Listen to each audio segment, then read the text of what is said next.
Bon début de semaine à tous, bienvenue à cette nouvelle édition d'Écho d'Afrique. La Côte d'Ivoire fait ses adieux à Ahmed Bakayoko, la dépouille du Premier ministre décédé mercredi à l'âge de 56 ans, dans un hôpital en Allemagne des suites d'un cancer est arrivé samedi à Abidjan.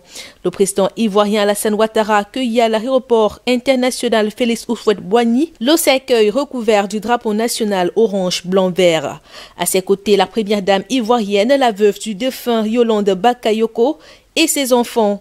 Après les prières musulmanes, le cortège funéraire s'est ébranlé en direction des pompes funèbres. Jeudi, le gouvernement avait décrété un deuil national de 8 jours, du 12 au 19 mars.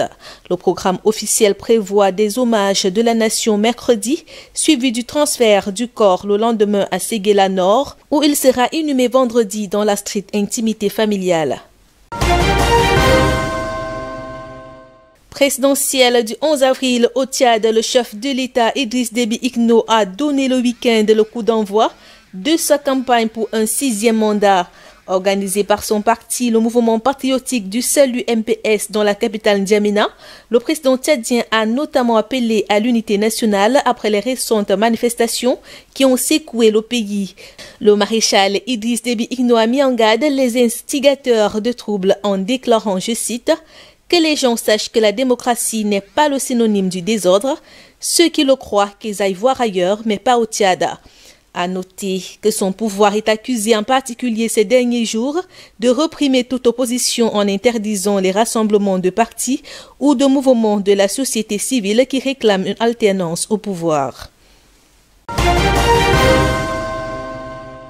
D'une présidentielle à une autre au Congo-Brazzaville, à quelques jours du scrutin prévu dimanche 21 mars, le pasteur Toumi a appelé à une élection dans la paix, la transparence et le respect des règles de jeu.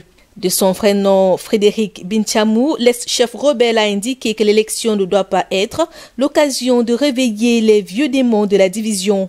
Il a rajouté que son parti, le Conseil national des Républicains, ne représente aucun candidat et ne soutient aucune candidature. Âgé de 56 ans, le pasteur Toumi avait pris les armes après la réélection contestée du président Sassou Nguesso en mars 2016. Le conflit à huis clos avait déplacé 140 000 personnes selon des sources humanitaires. Les autorités avaient finalement annoncé un cessez-le-feu juste avant Noël 2017. Le pasteur Toumi a regretté certains manquements dans l'application de cet accord.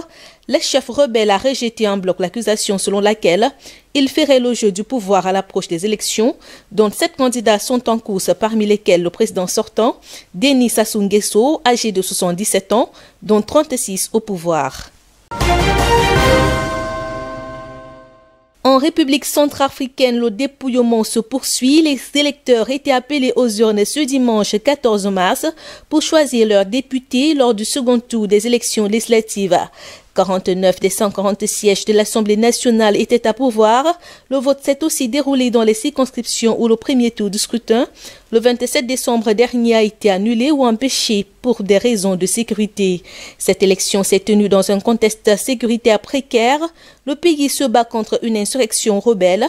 Dans la capitale Bangui, aucun incident majeur n'a été rapporté, mais quelques dysfonctionnements ont été relevés à certains endroits. Les groupes armés ont dissuadé les populations de voter dans quelques zones comme à Bakouma, Ouzako, et le vote a été perturbé à Niakari, non loin de Bangassou dans l'est du pays, mais la majorité des grandes villes empêchées lors du premier tour semblent avoir pu voter comme à Boua, Bambari ou Bossangwa. Au premier tour couplé à la présidentielle le 27 décembre dernier, seulement 22 députés ont été élus. Pour que la nouvelle Assemblée nationale soit légalement constituée, la Cour constitutionnelle a imposé qu'au moins 71 députés soient élus avant le 3 mai prochain. La Somalie, les deux pays se retrouvent devant la Cour internationale de justice de La Haye ce lundi et pour une dizaine de jours. En cause, le tracé de leur frontière maritime, Nairobi et Mogadiscio se disputent une zone de 100 000 km² riche en poissons et en hydrocarbures. Pour la Somalie, sa frontière maritime avec le Kenya suit le tracé de la frontière terrestre en s'enfonçant dans l'océan vers le sud-est.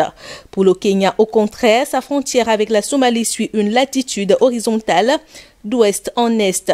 Les relations sont très tendues entre les deux parties. La bataille judiciaire dure depuis bientôt 7 ans et la situation n'est pas près de se régler, le Kenya a annoncé qu'il ne participerait pas aux audiences de la Cour internationale de justice. En République démocratique du Congo, les activités parlementaires reprennent ce lundi 15 mars. Cette session ordinaire marque un nouveau départ après des changements politiques et le renversement de la majorité. Elle va surtout consacrer la nomination d'un gouvernement de l'Union sacrée pour la nation, l'équipe du Premier ministre Sama Lukonde. L'un des points importants à l'ordre du jour de cette session ordinaire, c'est la présentation et l'investiture. Le Premier ministre déjà nommé a eu à consulter les différentes composantes de la société congolaise, acteurs politiques, membres de la société civile et autres personnalités qui ont adhéré à la vision du président Félix-Antoine Tshisekedi. Toujours en République démocratique du Congo, les autorités ont décidé de reporter par mesure de précaution le lancement de sa campagne de vaccination qui devait commencer ce lundi 15 mars.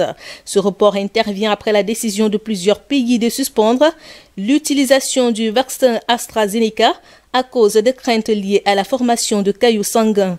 Selon le ministre congolais de la Santé, la nouvelle date du début de la campagne de vaccination sera annoncée dès que les résultats des investigations déjà en cours au niveau national et international seront disponibles. Mais pour sa part, l'OMS maintient qu'il n'y a pas de raison de ne pas utiliser ce vaccin. La RDC a reçu 1,7 million de doses d'AstraZeneca Oxford via le dispositif COVAX qui vise à faciliter l'accès des pays pauvres au vaccin et veut fournir cette année des vaccins anti-Covid-19 à 20% de la population de près de 200 pays. C'est sur ces images que nous refermons cette édition. Merci de nous avoir suivis. Passez une excellente semaine en compagnie de nos programmes.